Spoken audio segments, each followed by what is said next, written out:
नमस्कार दोस्तों, current affairs की क्लास में आप सबका स्वागत है। यदि आप UPSC, UP triple SC, UP PSC, SSC, triple SC, RO, ARO या फिर किसी अन्य कंपटीशन की तैयारी कर रहे हैं, तो एग्जाम के पॉइंट ऑफ व्यू से यह वीडियो आपको हेल्पफुल साबित होगी। आज का पहला प्रश्न रहा, Trans Pacific Partnership. Trans Pacific Partnership के लिए व्यापक और प्रगतिशील समझौता क्या है? ट्रांस पैसिफिक पार्टनरशिप के लिए व्यापक और प्रगतिशील समझौता क्या है?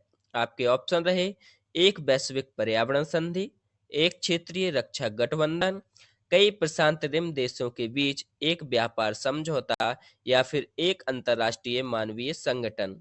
इसका सही आंसर जाएगा सी के साथ, कई प्रशांत रिम देशों के बीच एक व्यापार समझौता। आइए इसे विस्तार से देखते हैं।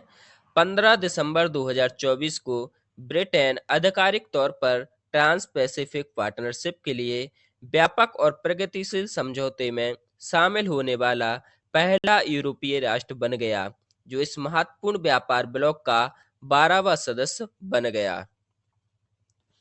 आपका नेक्स्ट क्वेश्चन रहा, चांसलर ओलाफ स्कोल्ज के विश्वास मत हारने के बाद जर्मनी में अचानक चुनाव कब होने वाले हैं?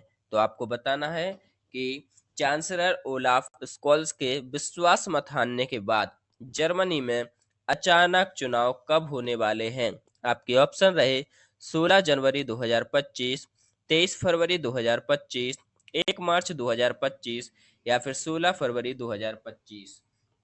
इसका सही आंसर जाएगा बी के साथ, 23 फरवरी 2025। आइए विस्तार से देखते हैं। 16 दिसंबर 2024 को जर्मनी के चांसलर ओलाफ स्कोल्ज ने विश्वास मत खो दिया, जिसके कारण 23 फरवरी 2025 को अचानक चुनाव होने वाले हैं। आपका नेक्स्ट क्वेश्चन रहा, हर 5 साल में आयोजित होने वाले सामूहिक बलि के लिए प्रसिद्ध गढ़ीमाई महोत्सव कहाँ मनाया जाता है? इसको आप नोट कर लें, वेरी इंपॉर्टेंट क्वेश्चन है, इसको आप जरूर नोट करें। हर 5 साल में आयोजित होने वाले सामूहिक पशु बलि के लिए प्रसिद्ध गढ़ीमाई महोत्सव कहाँ मनाया जाता है? आपके ऑप्शन क्या कह रहे हैं? काठमांडू नेपाल में, वरियापुर नेपाल में, वाराणसी भारत में, ढाका बांग्लादेश में। तो इसका सही आंसर जाएगा बी के साथ, वरियापुर नेपाल। नेपाल के माधेश प्रांत में गढ़ीमाई मंदिर में हर 5 साल में आयोजित होने वाले गढ़ीमाई महोत्सव दुनिया का सबसे बड़ा पशु बलि महोत्सव है। गढ़ीमाई महोत्सव 2 दिसंबर को शुरू हुआ और 15 दिसंबर 2024 को समाप्त हो गया। नेक्स्ट क्वेश्चन, किस देश के सेनाध्यक्ष को दिसंबर 2024 में भारतीय सेना के मानद जनरल का पद प्रदान किया गया है? आपके ऑप्शन रहे, बांग्लादेश, श्रीलंका, नेपाल या फिर भूटान। तो निम्न में से किस देश के सेनाध्यक्ष को दिसंबर 2024 में भारतीय सेना के मानद जनरल का पद प्रदान किया गया है? इसका सही आंसर जाएगा सी के साथ, नेपाल।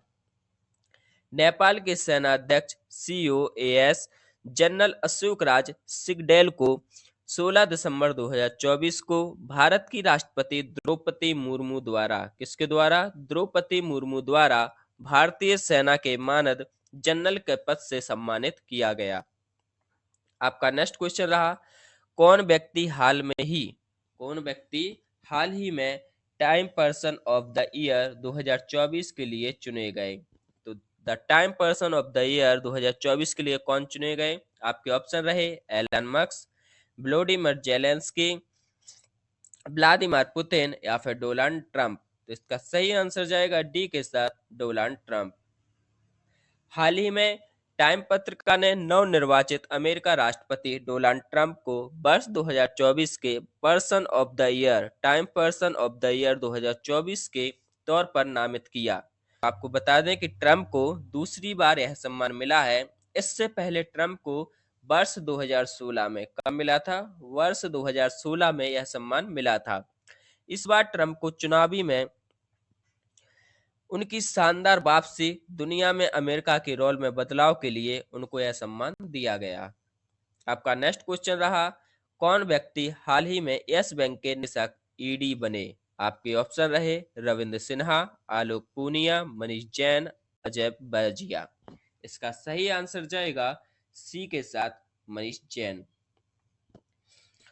आइए से विस्तार से देखते हैं।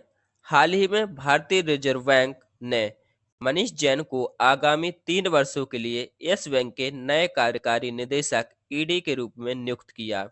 इससे पहले वर्ष 2023 में होलसेल बैंकिंग ग्रुप के कंट्री हेड के रूप में यस बैंक में शामिल हुए। अपने कार्यकाल के दौरान उन्होंने होलसेल बैंकिंग व्यवसाय को बढ़ाने में महत्वपूर्ण भूमिका निभाई है। बैंक में एग्जीक्यूटिव डायरेक्टर के काम की बात करें तो यह बैंक ऑपरेशन, स्ट्रेटजी, नीतियों और बिजनेस ग्रोथ को लागू करने और निगरानी करने में महत्वपूर्ण भूमिका निभाते हैं। आपका नेक्स्ट क्वेश्चन रहा, किस भारतीय ने वर्ल्ड चेस चैंपियनशिप 2024 का खिताब जीता? तो आपको बताना है कि वर्ल्ड चेस चैंपियनशिप का खिताब किसने जीता। ये भी वेरी इंपॉर्टेंट क्वेश्चन है, इसको जरूर नोट करें। आपके ऑप्शन रहे M Pathida, S Shankar, D Gukesh, L Maharaj. इसका सही आंसर जाएगा सी के साथ डी गुकेश। आइए से विस्तार से देखते हैं। हाल ही में आयोजित वर्ल्ड चेस चैंपियनशिप 2024 के फाइनल मुकाबले में भारत के डी गुकेश ने चीन के चेस मास्टर डेंग लीरेन को हराकर चैंपियनशिप अपने नाम करने में सफलता हासिल की है। आपको बता दें कि महज 18 साल के डी गुकेश अब शतरंज की दुनिया के सबसे कम उम्र के वर्ल्ड चैंपियनशिप बन गए हैं और इसके साथ ही गुकेश वर्ल्ड चेस चैंपियन बनने वाले भारत के दूसरे प्लेयर बन गए हैं। पहले कौन है? विश्वनाथन। पहले विश्वनाथन और दूसरे डी गुकेश बन चुके हैं। आपका नेक्स्ट क्वेश्चन रहा, प्रतिवर्ष पूरे भारत में विजय दिवस किस तारीख को मनाया जाता है? आपके ऑप्शन रहे 12 दिसंबर को, 13 दिसंबर को, 16 दिसंबर को, 18 दिसंबर को। इसका सही आंसर जाएगा सी के साथ 16 दिसंबर को। 16 दिसंबर 2024 को भारत भर में विजय दिवस यानी कि कारगिल विजय दिवस मनाया गया। बता दें कि प्रति वर्ष यह दिवस पूरे भारत में 16 दिसंबर को इसलिए मनाया जाता है क्योंकि 1971 में भारत पाक युद्ध के दौरान 16 दिसंबर को ही भारत ने पाकिस्तान पर जीत हासिल की थी। 16 दिसंबर 1971 को ढाका में 93,000 पाक सैनिकों ने आत्मसमर्पण किया था। कितने सैनिकों ने? 93,000। इस युद्ध के 12 दिनों में कई भारतीय जवान भी शहीद हुए थे और हजारों सैनिक घायल भी हुए थे। हाल ही में किस वाद्ययंत्र से संबंधित प्रसिद्ध व्यक्ति जाकिर हुसैन का 73 वर्ष की आयु में निधन हो गया? ये भी वेरी इंपॉर्टेंट क्वेश्चन है, इसको आपको नोट करना है। तो बताना है कि किस वाद्ययंत्र से संबंधित प्रसिद्ध व्यक्ति जाकिर हुसैन का 73 वर्ष की आयु में निधन हुआ। तो वो संबंधित थे, किस चीज से संबंधित थे? क्या शहनाई से, तबला से, सारंगी से या फिर संतूर से? तो इसका सही आंसर जाएगा बी के साथ, वो तबला से संबंधित थे। प्रसिद्ध तबला वादक जाकिर हुसैन का 73 वर्ष की उम्र में निधन हुआ है। आपको बता दें कि महज 3 साल की उम्र में तबला बजाने सीखने वाले हुसैन को भारत सरकार की तरफ से 1898 में पद्मश्री, 2002 में पद्म भूषण और 2023 में पद्म विभूषण से सम्मानित किया गया। मात्र 3 साल की उम्र में वो तबला बजाना सीख गए थे। इसके अलावा उन्हें 5 ग्रैमी अवार्ड मिले हैं, जिनमें इस साल की शुरुआत में 66वें ग्रैमी अवार्ड्स में मिले 3 अवार्ड भी शामिल हैं। आपका नेक्स्ट क्वेश्चन रहा, हाल ही में चर्चा में रहा गुरुवायूर मंदिर किस राज्य में स्थित है? आपके ऑप्शन रहे केरल, तमिलनाडु, असम, कर्नाटक। तो आपको बताना है कि गुरुवायूर मंदिर किस राज्य में स्थित है। तो इसका सही आंसर जाएगा ए के साथ केरल। सुप्रीम कोर्ट हाल ही में गुरुवायूर मंदिर के प्रशासन के पक्ष में केरल उच्च न्यायालय के आदेश के खिलाफ एक याचिका पर विचार करने के लिए सहमत हुआ, जिसने भीड़ प्रबंधन के मुद्दों का हवाला देते हुए एकादशी पर उदय स्थापन पूजा के प्राचीन अनुष्ठान को बंद करने का फैसला किया था। गुरुमयूर श्री कृष्ण स्वामी मंदिर को दक्षिण का द्वार का भी कहा जाता है, जो भगवान कृष्ण को समर्पित है। यह केरल के त्रिशूल जिले के छोटे से शहर गुरुवायूर में स्थित है। यदि आपसे पूछा जाए कि दक्षिण का द्वारका किसे कहा जाता है, तो गुरुवायूर के श्री कृष्ण स्वामी मंदिर को दक्षिण का द्वारका भी कहा जाता है। और ये कहाँ स्थित है? यह केरल में स्थित है। आपका नेक्स्ट क्वेश्चन रहा, पीएम मोदी ने यूपी के किस शहर में 5500 करोड़ की प्रमुख विकास परियोजनाओं का शुभारंभ किया? आपके ऑप्शन रहे वाराणसी, लखनऊ, अयोध्या, प्रयागराज।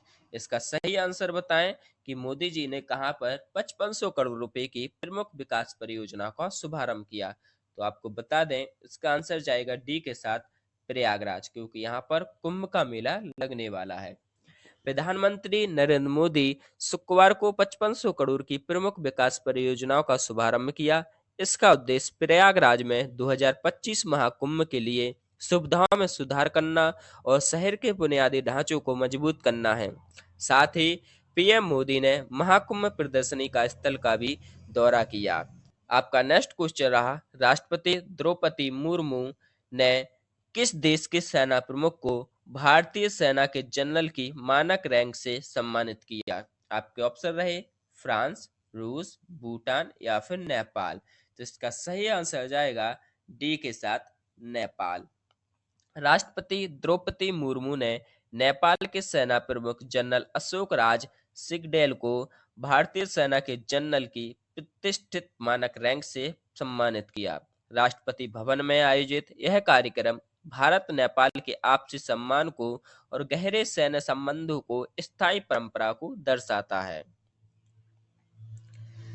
इस क्लास की फ्री पीडीएफ पाने के लिए आप हमारे टेलीग्राम चैनल से जुड़ें। यदि आप हमें फॉलो करना चाहते हैं तो फेसबुक पर भी फॉलो कर सकते हैं। हमारा एक और चैनल है कुलदीप सर ऑफिशियल के नाम से, जहां पर स्टडी संबंधित सामग्री पेश की जाती है। आपको हमारी वीडियो कैसी लगी कमेंट बॉक्स में जरूर बताएं। पूरी वीडियो देखने के लिए आपका तहे दिल से धन्यवाद।